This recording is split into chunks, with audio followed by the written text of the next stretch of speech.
ये जिद छोड़ो मुँह ना मोड़ो, हर पल एक दर्पण है, ये जीवन है। Even in Punjabi they always say कि पहला सुख काया दा है, फिर दूसरा अपनी पार्टनर दा है, तीसरा बच्चे, चौथा माया।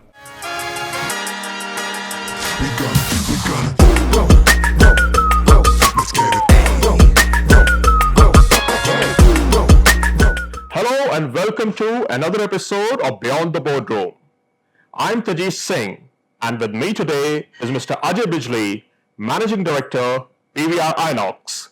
Welcome to the show, Mr. Bijli. Thank you. Pleasure having you. Thanks for having me. So let me begin by asking you about your unusual family name, Bijli. I believe there's an interesting anecdote behind it. Why don't you take us through that? First of all, thanks for having me on this show.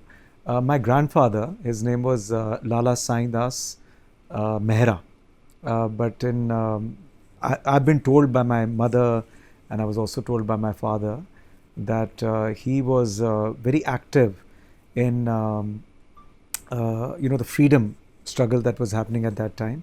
He was also very fond of wrestling, and he used to even promote wrestlers.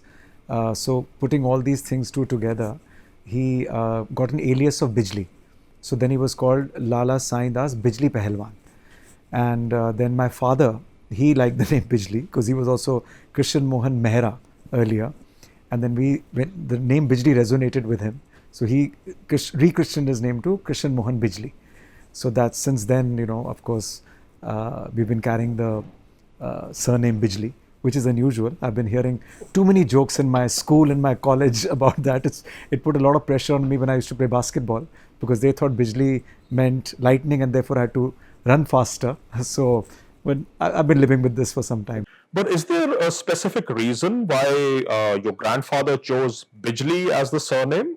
Actually, I've only heard this story that because he was very fearless and he was very brave, and there were a lot of things that he was doing around that time. And unless you've heard another story, I've only heard this story that Bijli name just resonated, and they felt that's the title or alias to give him. I'll ask my mother a little bit more. Sure. Your family history, of course, is well known. It started off as a trucking business with your grandfather. But as a child, what was your ambition, if you can recall? Well, I was like a typical Punjabi boy who grew up in Delhi, doted by his parents. And I always knew that I'll be joining the family business and helping my father. My father was exceedingly hardworking. He was very passionate about the trucking company because he had inherited that from my grandfather. So I was pretty reconciled that one day when I finish school and college, I'll just join my father in whatever business he's doing. So my ambition was really to, basically gain his respect and prove everybody wrong that I'm not a spoiled Punjabi boy. I'm somebody. I think I was because they indulged me a lot, and so from that point of view, it was a strange combination of how they brought me up, where they indulged me at the same time. They drilled a lot of values into me and made me a very conscientious kid right from when I was born. So even in my school days, I knew that I had to do well. So I used to study hard, try to excel in my studies. In sports, I used to try to do as well as I could. Even in senior school, so modern school used to be earlier in Humayun Road. Then when you finished your 5th grade, you went to Barakamba Road. So even there I was conscientious. So even in college, Hindu college, when I went, somewhere I think it was a very unique way of my parents bringing me up, that okay, fine, you can have all the luxuries of life. At the same time, don't forget that ultimately hard work is what makes you gain respect in the long run. So put your feet on the ground.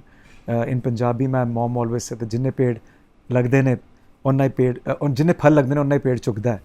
So that's how the values were brought into my conscience.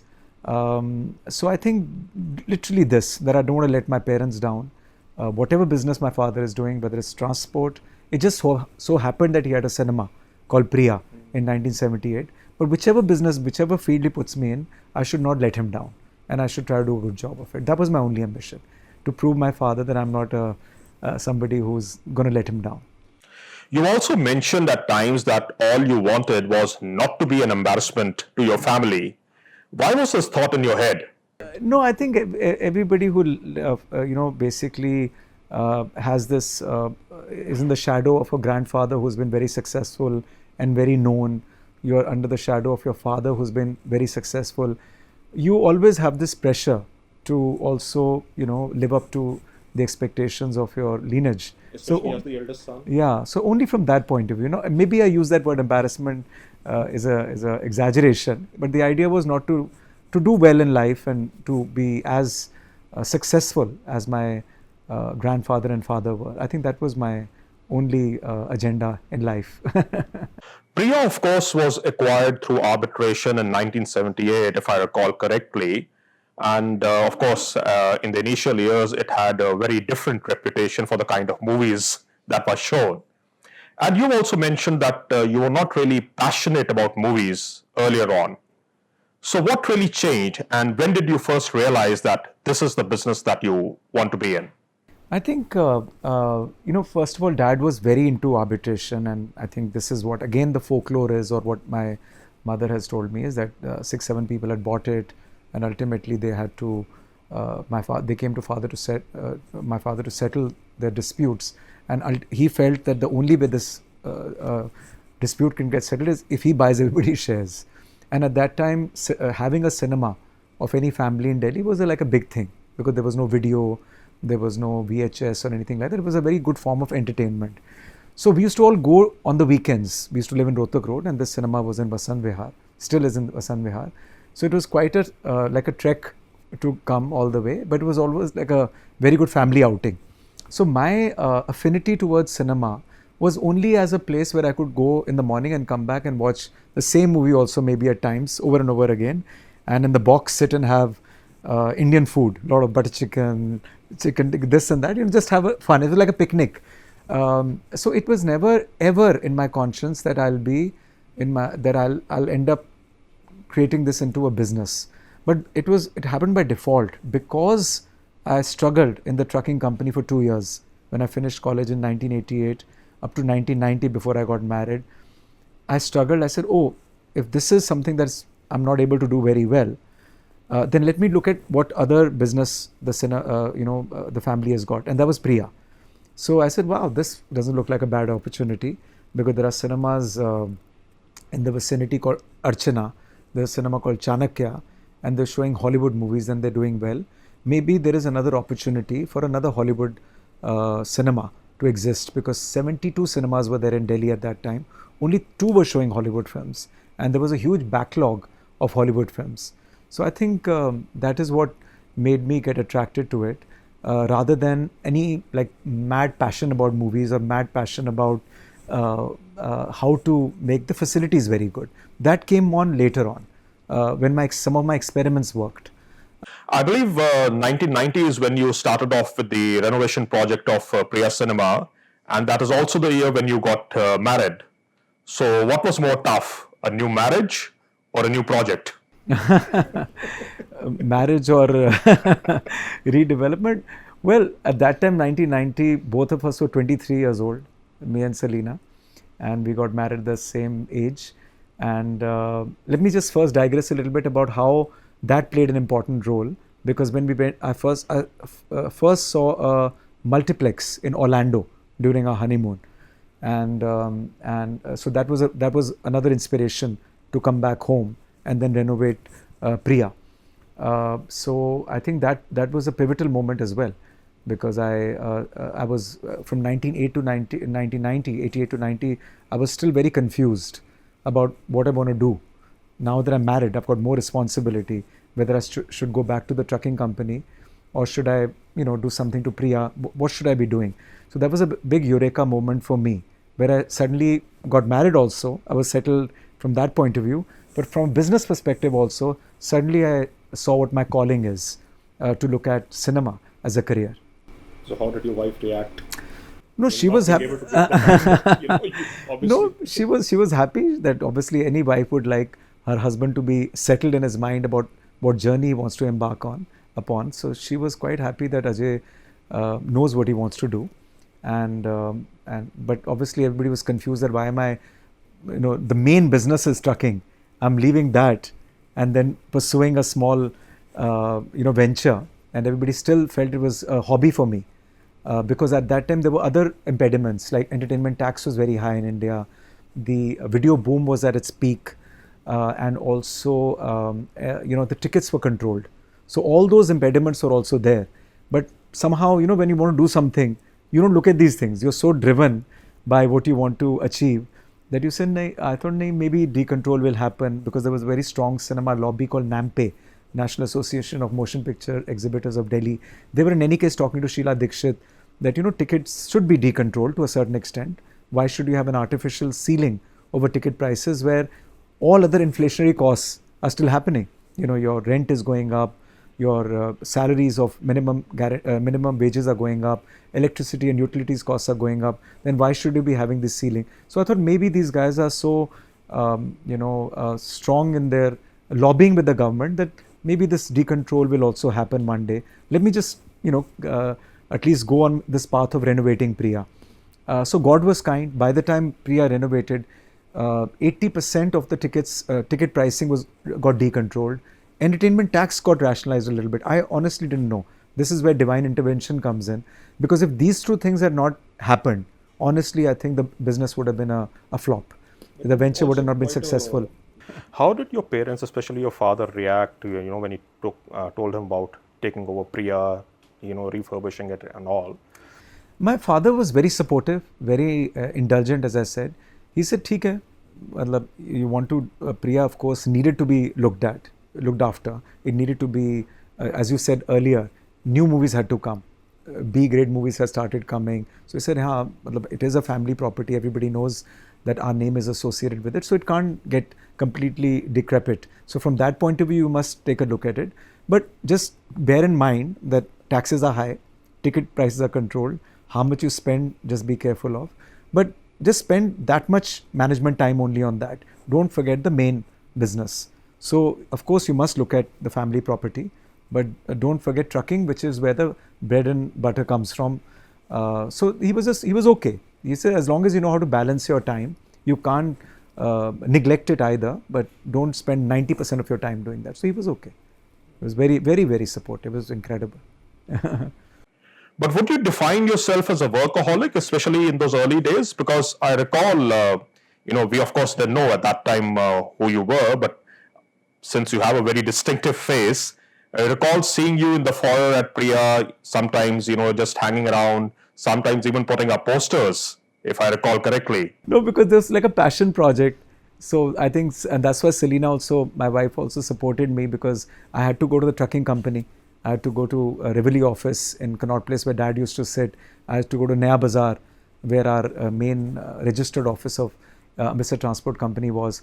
So that I had to do anyway. But in the evenings, I used to come back to Priya, Vasant Vihar, and then put the posters, make sure sound is good, projection system is good. So from 1990 to 1992, till my father passed away, unfortunately, that's what I was doing. I was going there in the morning. So workaholic I became because there was no choice if I had to do both things together. And this was a great, fun thing to do. You also have another passion, singing. And this has been going on since your college days. Modus Operandi and Random Order being the two bands that you were part of. So how did that come about? So singing was very much part of my life in college and prior to that school. In fact, that's how I met Selena as well, in a inter school singing competition. But then, of course, after I got married and got into work, then of course that took a backseat. I mean, I don't think my father would have liked it. That he said, as a passion you can do it, but not pursue it. But then it got revived again in the pandemic, when I just wanted to remain sane. Business was completely down. It was one of the worst periods. I think the biggest tragedy, of course, was my dad passing away. After that, I think this was a very big one, where suddenly business came to zero. a standstill and the losses mounted to another level, I really wanted to remain sane. I didn't want to get bogged down at all. And I wanted some outlet other than, of course, trying to make sure my team is motivated and all that I had to do with the bankers and the financial community, shareholders, my real estate developers, all that I was doing anyway. Over and above that, I wanted some pastime, and obviously fitness, keeping myself fit was important. Then I said, wow, why don't I start singing again? So then it got revived just now in 2020, 21. Now, of course, your children are all grown up, and I believe they are also involved with the business and all. Do you feel like taking a step back, or do you feel that there are more peaks to conquer? I mean, you're the largest chain now. You've acquired INOX a few years back. Is there anything left to achieve for Ajay Bijli? Oh, plenty, plenty. First of all, it's not an acquisition because maybe my partner also will see this interview. It's a merger, and the merger happened during COVID, and it was an important thing to do because I said all cinema companies were in a total mess at that time, and I think merger is the only way that we could have come together. And also I would say credit to the Jains as well, because we were competitors for such a long time, and to merge the company was a very big step, and then secondly letting me have the freedom to run the company because they've got other businesses as well was a big step. But I still have got a lot to do because just being on the position of having the highest number of screens is one thing, but we still need to get to pre-COVID numbers. So there is still we still haven't bounced back to that level as where we were at pre-COVID. The number of people who were visiting the cinemas, a lot of people's habits changed during COVID. People watching a lot of content on streaming services, OTT platforms at home. So those guys have to be brought back. A lot of synergies and economies of scale have to be brought into this merger. So I think our margins have got hit. Those have to be brought back to pre-COVID levels. So I've still got a long way to go to make sure that this merger is successful. It is. I don't think it's there are a lot of stakeholders in any business. Employees are stakeholders, developers are stakeholders, customers are stakeholders, but shareholders are also stakeholders. So I think I'm openly saying that our stock has come down. I need to bring it back to its pre-COVID level. So there's a lot of work that has to be done just now. Is there also another reason that your children still need some hand holding, or do you feel that they're independent? Oh, sorry, I forgot about the children question at all. I went on to the... That's okay. No, frankly, when you're running a listed company, with most of the stock with, retail investors, I think one shouldn't be looking at his own company as a fiefdom where, kids can walk in, because obviously there's a board, there are shareholder approval. So they are just now, my middle daughter is Naina. She's doing her MBA in Columbia University. My eldest daughter, Niharika, she was involved in a movie called Brahmastra 2 years ago. She's doing her own writing.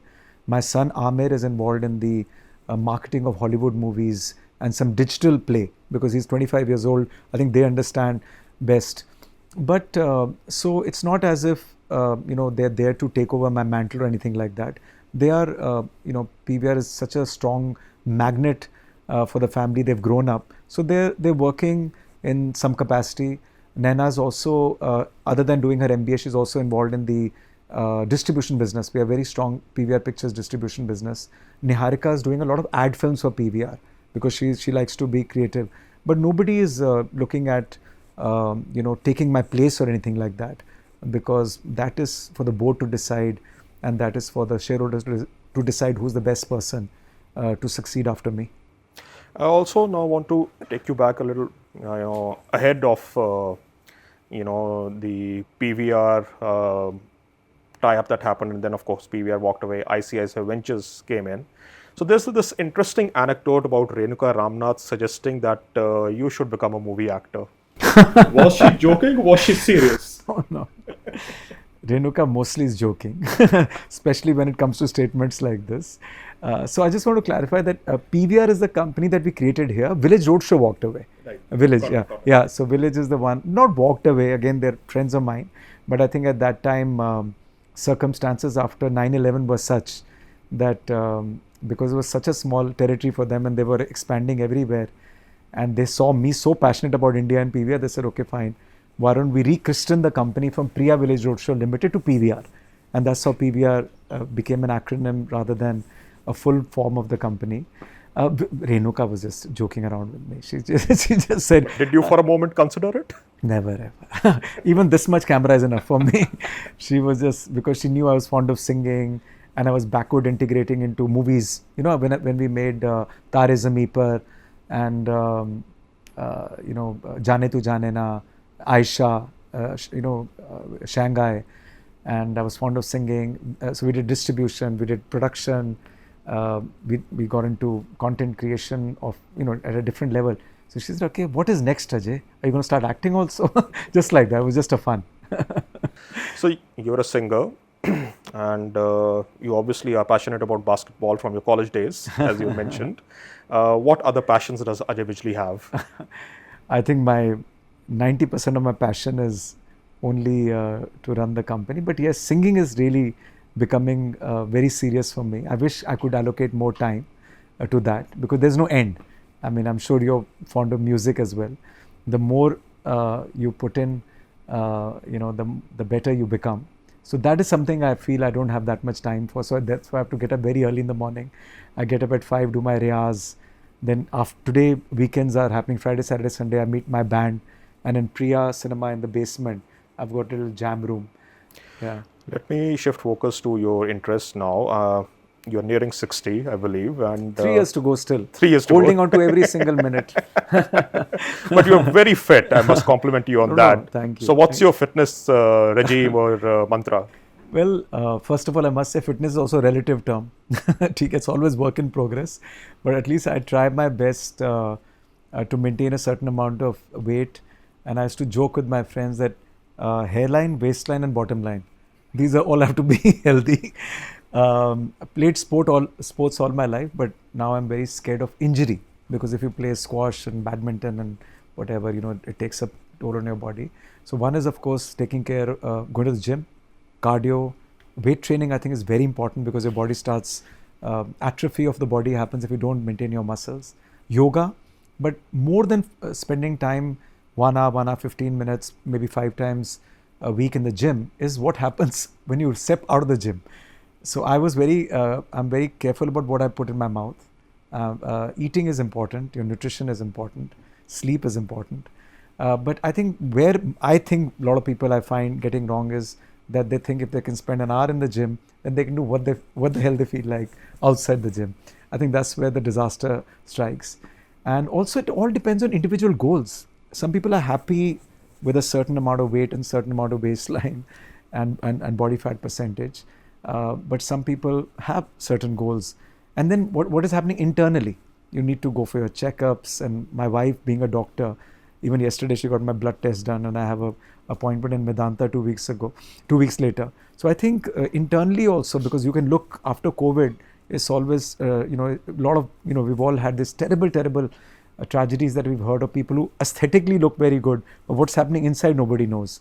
So I think fitness for me is not just aesthetics. It's also about going to the, your doctor and getting a full checkup done to see what's happening inside. Because inside anything can happen. So no more butter chicken. Butter chicken khaya to 25 saal ho gaye mere ko.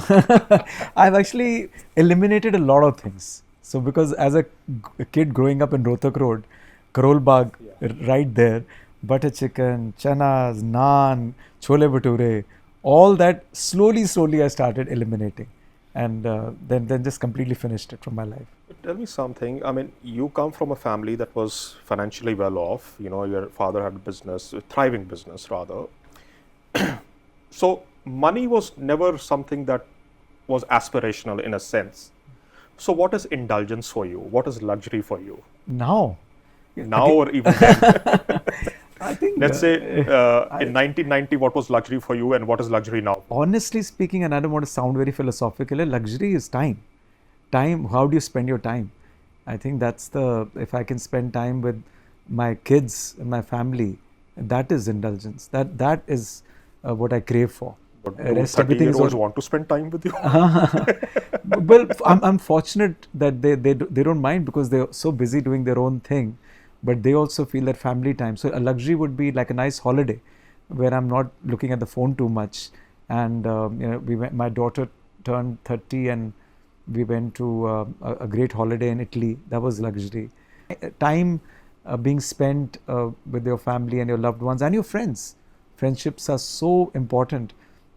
Tomorrow is weekend. I'm meeting 5 of my best friends and just going for a meal and having a laugh. So I think how you spend your time becomes more important luxury than anything else. Of course, money, you can't underestimate the value of money. That is important. But that's not the only definition of wealth. Wealth has a much far-reaching definition. You know, even health, your health being good is a luxury. Even in Punjabi, they always say कि पहला सुख काया दा है, फिर दूसरा अपनी partner दा है, तीसरा बच्चे, चौथा माया. So if you can keep doing this ranking over and over again, answer is always this pecking order. At least that's what I've been. My mama ji, my mom, everybody, my dad, they used to force me to rank this again and again. And every time this ranking came into play, that health is the number one thing. And then comes everything else. And again, I'm not undermining, because a lot of people will be listening to it, the importance and underestimating the value of money. But we both know that people have billions and billions. एक जरा जाए नाखून भी टूट जाए. If health is not there, then what's the point? You also were a very voracious reader earlier on. I believe you read quite a lot of books, and you've educated yourself in terms of the business and all. You still get time to read? Yeah, I love reading still. So which is the latest book? अभी तो fiction पढ़ रहा हूँ मैं, because I read a very serious book recently, and I said I was reading this Fareed Zakaria's book, which was heavy. Then I read another book that my about some untapped potential or something that my daughter gave me to read, which was also heavy. Then Kindle Life was heavy. So 2-3 heavy books. Then suddenly I switched to fiction. So I'm reading a nice crime story just now, which I really enjoyed. And business books, because I'm not saying it in a non-humble way, I go to Harvard every year. So those case studies are very heavy on business case studies, so it becomes heavy. So I like to keep shifting it around a little bit. It's like movie देख ली, relax हो गए, respite मिल गई, वैसे कोई fiction पढ़ ली. And what kind of movies does Ajay Bijli like? Anything that actually, to watch, not to make. No, to watch anything that delivers what it's meant to deliver. Horror नहीं देखता मैं. I can't watch horror, and I can't watch slasher movies, which are too violent. But suppose I saw Crew, I found it very funny. It was meant to be a comedy and made me laugh. I saw Maidan the other day. It was meant to be a patriotic football, Chak De India 83 type movie, and I really got so I think it delivered what it was meant to deliver. If it doesn't deliver, then I don't like. Otherwise, I'm agnostic to genre, other than, as I said, horror and violent movies that I don't want to watch. So Crew is the latest one that you saw. Crew was very funny. I enjoyed 12th Fail a lot. That I saw it about 2 or 3 times because it had a nice message and very inspirational. So it has to make you sit when the end credits are rolling. You have to still say, "Oh wow, I really enjoyed that." I don't want to get out of the auditorium. Let me ask a movie that was screened at Priya when it first opened in '91, Silence of the Lambs. Did you watch it? No. I was very silently standing outside. But it wasn't a horror movie. It was too much for me. I read about it and I asked some friends and I said, no, I'm not watching this movie. I didn't see Exorcist when it got released in Priya. So a lot of these movies I don't watch. So finally, how does Ajay Bijli chill on a weekend? Weekend, as I said, I've got a band waiting for me at 6 o'clock today. I'll be doing my jam session for about 2 hours each, Friday, Saturday, Sunday. And rest just chill. I mean, be with the family, have lunch with my mom because I never get a chance to have lunch with her. So lunch is always at home with mom. And just read a book, watch a movie, cricket, something or the other. The thing is a very serious passion. I mean, one of your songs was used as a background song in Donkey. For Donkey, yeah. Is there something at the back of your mind that maybe you could even be a playback singer? Yeah, I'm doing an album with Amit Trivedi. So I just finished a song called Beparwa. That's slightly easier than performing because I have to get 6 band members time coordinated. But then Amit Trivedi's music I really like. He did. How about crooning a few lines? No. अभी मैं इतना बोला हूँ सुबह से okay तो Maybe just the first two lines. हाँ अच्छा मुझे पहले बता देते कोई नहीं. नहीं क्या आपको गाना सुनाऊं मैं बेपरवाह का ही. नहीं बेपरवाह अभी अभी पूरा नहीं हुआ पुराना किशोर का कुछ अगर आप Sure. Any. अभी मैं ना my mother still likes a song ये जीवन है आपने सुना होगा अभी मैं you caught me of guard हाँ बाय द वे